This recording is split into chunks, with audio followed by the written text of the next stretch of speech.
কোন ইসমে আজম পরে হজরত ঈসা আলাইসাল্লাম মৃতদের জীবিত করতেন? হজরত ঈসা আলাইসাল্লাম একদিন একটি মৃত সিংহকে জীবিত করেছিলেন। তারপর সেই সিংহটি ঈসা আলাইসাল্লামের একজন সঙ্গীকে আক্রমণ করল।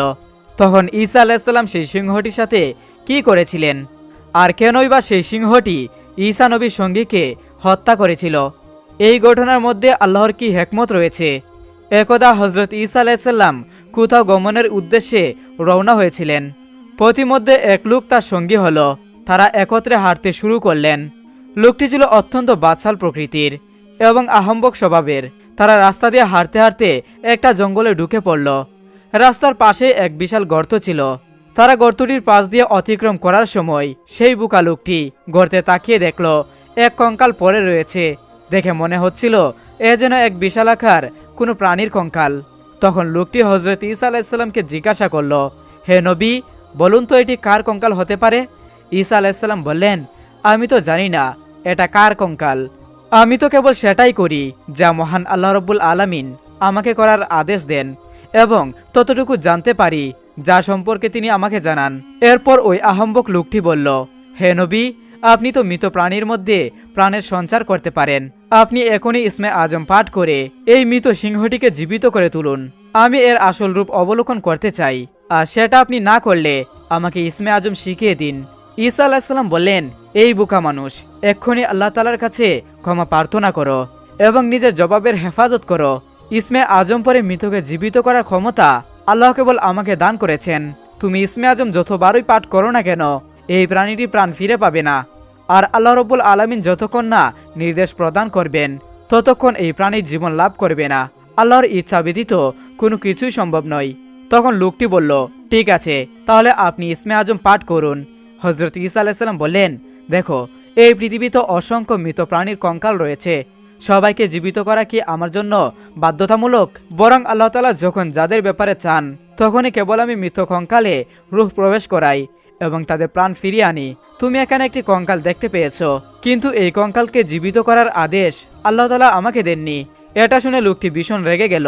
সে নবীর সাথে বাজে ব্যবহার করতে লাগলো। সে এতটাই আত্মনিয়ন্ত্রণহীন হয়ে পড়ল যে নবী যেভাবে ইসমে আজম পাঠ করত সে ঠিক একইভাবে ইসমে আজম পাঠ করে ওই কঙ্কালের উপর ফু দেওয়া শুরু করলো। সে তীব্র প্রয়াস চালিয়ে যাচ্ছিল মৃত কঙ্কালের রূহ ফিরিয়ে আনার জন্য। হজরত ঈসা আলাইসাল্লাম খুবই অসন্তুষ্ট হলেন তার এইসব কর্মকাণ্ড দেখে। সে আল্লাহর কাছে দোয়া করলেন, হে আল্লাহ তাআলা, এই বোকা অবুঝ লোকের কর্মকাণ্ডের পিছনে কি তোমার কোনো হিকমত লুকিয়ে আছে?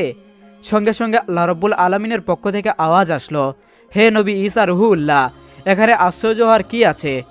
মূর্খ মানুষ মূর্খতার সন্ধান করে, দুর্ভাগ্যবান ব্যক্তি তার দুর্ভাগ্যকে নিজের কাছে আহার করে। অবশ্যই তার এই কর্মকাণ্ডের পিছনে উদ্দেশ্য রয়েছে এবং তার আচরণের মাঝে তার পরিণতি লুকিয়ে আছে। সুতরাং তুমি লোকটির কথা শুনে ওই কঙ্কালের মাঝে প্রাণ সঞ্চয় করে দাও। আমি তোমাকে আদেশ দিচ্ছি। হজরত ঈসা আলাইসাল্লাম আবারও একবার লোকটিকে বোঝানোর চেষ্টা করলেন এবং বললেন, দেখো, তোমার এই আচরণ জেদ একদম ঠিক নয়। আল্লাহর হিকমত শুনে মনে হলো এই প্রাণীকে জীবন দান করা কল্যাণকর হবে না তোমার জন্য। কিন্তু লোকটি তার কথা বোঝারই চেষ্টা করলো না। সে পূর্বের তুলনায় আরো বাজে ব্যবহার করতে শুরু করলো। সে বলল, আপনি দ্রুত এর মধ্যে প্রাণ সঞ্চার করুন। আমি দেখতে চাই আপনি সত্যি কোনো মুজেজা দেখাতে পারেন কিনা। এরপর বিদ্রুপের সুরে বলল, হে নবী, আমার মনে হয় আপনার জিহ্বা মুবারক আগের মতো স্পর্শ তেলাওয়াত করতে সক্ষম হচ্ছে না। এই কথা শোনার পর হজরত ঈসা আলাইসাল্লাম অত্যন্ত কষ্ট পেলেন এবং সেই সাথে প্রচণ্ড রেগে গেলেন। এরপর তিনি আর কিছু না বলেই জোরে জোরে ইসমে আজম পাঠ করতে শুরু করলেন এবং কঙ্কালে ফু দিলেন। তারা ভেবেছিল এই কঙ্কালটি বোধহয় কোনো মানুষের হবে, কিন্তু তা ভুল ছিল। ইসমে আজম পাঠ করার সাথে সাথে কঙ্কালের হাড়গুলো একে অপরের সাথে যুক্ত হতে লাগলো আর কঙ্কালগুলো একসাথে হয়ে এই বিশাল দানবীয় সিংহের আকৃতি ধারণ করলো। আসলে এটি ছিল একটি ভয়ঙ্কর সিংহ।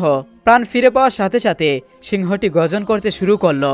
এরপর খুব দ্রুত সিংহটি সেই আহম্বক ব্যক্তির উপর হামলা করে বসলো। নৃশংসভাবে আক্রমণের ফলে লোকটির দেহ কয়েক খণ্ডে পরিণত হলো।